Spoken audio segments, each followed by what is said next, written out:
اور اس پر خوشی منائی گئی۔ وہاں دربار میں حضرت معاویہ کے مقدام بن عمادی کربر کو ساتھی گئے تھے حکومت جس کے پاس، تو حضرت مقدام سے کہا انہوں نے معاویہ نے کہ تجھے پتا حسن ابن علی فوت ہو گیا؟ تو انہوں نے انا للہ و انا الیہ راجعون کہا۔ تو امیر معاویہ نے کہا تو دعا مصیبت ہے کہ حسن کا مرنا کوئی افسوسناک بات ہے، اور درباری بولا جمرہ تمتفا اللہ، وہ تو ایک آگ کا انگارہ تھا جو خدا نے بجھا دیا۔ تو حضرت حسن کی وفات کی خبر پہنچی تو مقدام نے پڑھا انا للہ و انا الیہ راجعون۔ تو حضرت معاویہ نے کہا کہ مقدام تو حسن کے مرنے کو امت کے لیے مصیبت سمجھ رہا ہے؟ استغفر اللہ، اللہ اکبر۔ آپ نے مرزا محمد علی کا ایک کلپ ابھی سنا ہے۔ یہ شخص کوئی بھی موقع ہاتھ سے نہیں جانے دیتا جس میں حضرت امیر معاویہ رضی اللہ عنہ کے خلاف کوئی بات نہ کرتا ہو۔ دراصل یہ کیونکہ ابو الاعلیٰ مودودی کی روحانی اولاد ہے، اس نے اپنی خلافت و ملوکیت سے جو کام شروع کیا تھا، اپنی کتاب خلافت و ملوکیت سے وہ مولوی اسحاق تک آیا، مولوی اسحاق سے آگے آتا تھا، اب مرزا محمد علی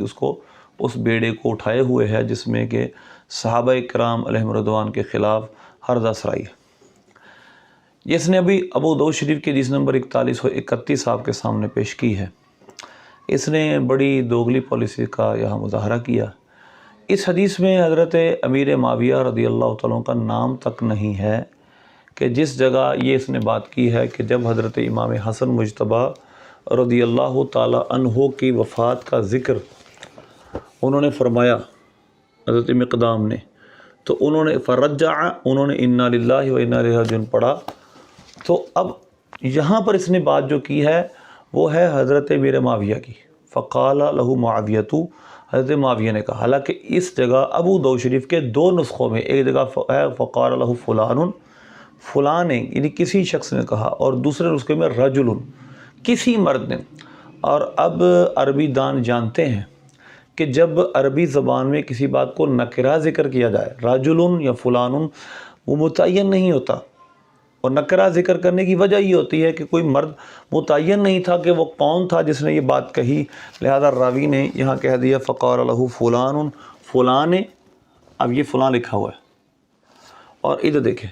یہ نسخہ نون سے نسخہ یعنی دوسرے نسخے میں رجل۔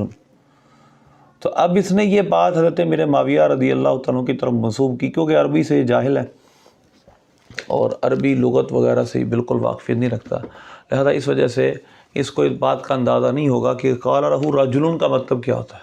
کہ جب آپ نکرہ ذکر کرتے ہیں تو اس کی واضح وجہ یہ ہوتی ہے کہ آپ کو معلوم نہیں ہوتا کہ کہنے والا کون تھا۔ اب اگر حضرت امیر معاویہ نے یہ جملہ کہا تھا حضرت مقدام کو کہ کیا آپ انا للہ پڑھ رہے ہیں، یعنی اس کو آپ مصیبت سمجھ رہے ہیں، یہ حضرت امیر معاویہ کا جملہ ہی نہیں، صحیح سند سے یہ بات ثابت نہیں۔ پھر بھی دوسرا جو حوالہ اسی کا ہے جس میں رجل کا لفظ ہے، وہ یہ صحیح، اور یہ مسند امام احمد کی حدیث ہے، حدیث نمبر 17189۔ یہ دیکھیں یہاں پر وہ مختصر واقعہ ہے، اور یہ دیکھیں یہاں پر صراحتاً سند پر کلام کیا گیا ہے کہ یہاں پر بقیہ بن ولید راوی مدلس ہے، اور وہ تدلیس تسویہ کرتا تھا، اور یہ روایت معنعن بھی ہے، تو اس وجہ سے یہ روایت ضعیف ہے، جس میں حضرت امیر معاویہ کا نام مسند امام احمد میں لیا گیا ہے، اس کی سند کو اس کے محقق نے ضعیف قرار دیا ہے، یہ آپ کے سامنے ہائی لائٹ ہوا ہے۔ اب ذرا توجہ سے بات سنیے گا، اس روایت کے اندر جو راوی ہے بقیہ بن ولید، بقیہ بن ولید ایک ضعیف راوی ہے، مدلس راوی ہے، اس پر میں آپ کے سامنے شواہد پیش کرتا ہوں، اور اس کی یہ روایت ان کے ساتھ ہے۔ یہ وہی مرزا ہے جو حضرت سفیان ثوری اور ہماری بیان کردہ حدیثوں کو بڑی کھینچتان کے تدلیس ثابت کر کے، ان کو مدلس ثابت کر کے، اور آخری درجے کا مدلس ثابت کر کے اس کو ضعیف قرار دیتا ہے۔ لیکن یہاں پر دیکھیے گا، یہ بقیہ وہ بحیر سے، بقیہ وہ آگے جو ان سے روایت کر رہے ہیں، یہ روایت بھی ان کے ساتھ ہے۔ اب اس کو یہ البانی کی سلسلۃ الصحیحہ کی تابع کرتے ہوئے، تقلید کرتے ہوئے کہہ رہا ہے صحیح ہے، حالانکہ یہ راوی مدلس، میں آپ کے سامنے شواہد پیش کرتا ہوں۔ اور مدلس کی وہ روایت کہ جو ان کے ساتھ ہو وہ مقبول نہیں ہوتی، اگر وہ مدلس جو اس درجے کا نہ ہو، یعنی ایک درجہ آتا ہے مدلس کا کہ جس کی روایت قبول ہو جاتی ہے، لیکن یہ راوی بقیہ اس درجے کا نہیں ہے۔ اس کی تدلیس پر یہ میرے سامنے تہذیب و تہذیب ہے، علامہ ابن حجر اسقلانی رحمۃ اللہ نے صراحۃ لکھا ہے لَكِنَّهُ كَانَ مُدَلِّسًا، یہ مدلس راوی تھا، یعنی یہ راوی مدلس تھا۔ اور اسی طرح میں نے ایک نہیں، یہ تدلیس تسویہ کرتا تھا۔ تدلیس کی چند قسمیں ہیں، ایک تدلیس تسویہ ہوتی ہے، سند کو برابر کیا جاتا ہے، درمیان سے اپنے استاد جو ضعیف ہوتا ہے اس کو گرا کر اس کے شیخ سے روایت بیان کی جاتی ہے تاکہ سند برابر ہو جائے، تمام ثقہ نظر آئیں سند میں، اور سند میں کوئی راوی ضعیف نظر نہ آئے، تو یہ تدلیس تسویہ ہوتی ہے۔ اور یہ تدلیس تسویہ کیا کرتے تھے، اور یہ ایک نہیں، اس سے ابن عیینہ نے تو کہا وہ ابو العجب، وہ عجیب ابو العجب تھا، یعنی ان کی کنیت رکھ دی ابو العجب، عجیب سا انسان تھا۔ اب یہاں پر یہ بھرا پڑا ہے کلام کہ کسی نے بھی ان کو اگر ثقہ قرار دیا تو ان کی روایت کو مطلقاً مقبول نہیں مانا۔ بقیہ بن ولید کی روایت کو تمام محدثین نے شرائط کے ساتھ قبول کیا ہے، اور تدلیس، وہ تدلیس نہ مطلب مجہور راویوں سے نہ ہو، معروف راویوں سے ہو، تو ان کے ساتھ نہ ہو، بلکہ اخبارنا حدثنا کے ساتھ ہو۔ یہ دیکھیں امام نسائی نے فرمایا اذا قال حدثنا اخبارنا فهو ثقة اذا قال عن فلان فلا يؤخذ من انه لا يدري من اخذه۔ دیکھیے گا یہ امام نسائی کا قول لکھا ہے کہ اگر وہ ان سے روایت کرے تو پھر مقبول نہیں، اور اگر وہ کہے حدثنا یعنی سماع کی تصریح کرے، اور ایک بات پر تو یہ سماع کی تصریح بھی کر دے، حمص کے راویوں سے اگر یہ بیان کرے تو اگرچہ سماع کی تصریح بھی کر دے پھر بھی روایت اہل حمص کی قبول نہیں، یہ ایک قول ہے۔ دوسری بات یہ میرے سامنے النقط، مقدمہ ابن صلاح ہے،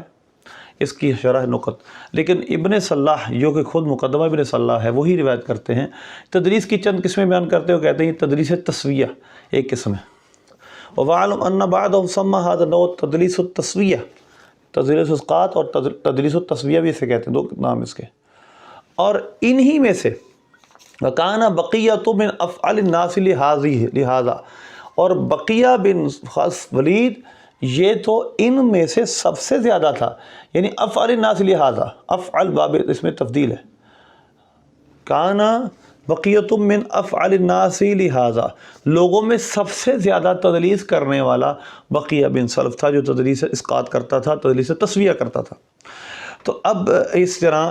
یہ دیکھیں آگے لکھا ہے وَمِمَّنْ اشْتَرَى بِفِعْلِ هَذَا، اور اس فعل میں جو مشہور تھے تدلیس تسویہ میں، ان میں ایک بقیہ بن ولید ہے۔ اس راوی کو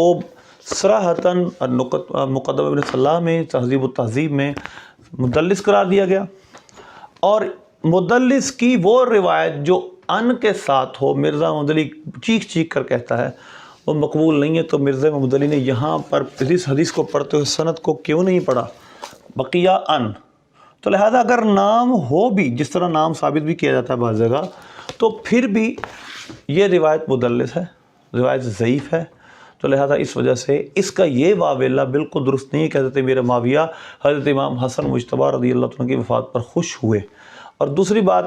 امام حسن مجتبیٰ رضی اللہ عنہ کے بارے میں تاریخ دمشق میں بھی لکھا ہے، اور حرف المیم اور معاویہ بن سفیان، معاویہ بن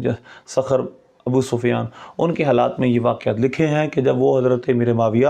رضی اللہ عنہ کے پاس جاتے تھے، حضرت امام حسن کی وہ عزت بھی کرتے تھے، ان کو بہت سارا تحفے بھی پیش کرتے تھے۔ اور یہ میرے سامنے البدایہ والنہایہ ہے، اس میں اس طرح کے اس صفحے پر کئی واقعات میں نے ان کا ہائی لائٹ کیے ہوئے ہیں۔ امام حسن و حسین رضی اللہ عنہما کو کئی لاکھ درہم تک حضرت امیر معاویہ رضی اللہ عنہ تحفتاً پیش کیا کرتے تھے، تو عزت اور احترام کی تو کوئی ایسی بات نہیں ہے کہ حضرت امیر معاویہ رضی اللہ عنہ کا معاذ اللہ اہل بیت کا عزت و احترام نہیں کرتے تھے، تو لہذا اس بندے کا یہ واویلا بالکل غلط ہے، اس کی یہ اندر کی بغض ہے حضرت امیر معاویہ سے اور صحابہ سے، اور یہ بغض ان کے دلوں میں ابو الاعلیٰ مودودی نے بھرا ہے۔ انشاءاللہ ہم اپنے سلسلوں میں اس کی خلافت و ملوکیت میں جو اس نے صحابہ پر حرزہ سرائی کی ہے اس کا بھی انشاءاللہ تفصیلی ان کی سندوں پر بات کریں گے کہ یہ کس طرح ضعیف اور موضوع سندوں تک روایتیں لا کر صحابہ پر تبارہ کرتے رہے۔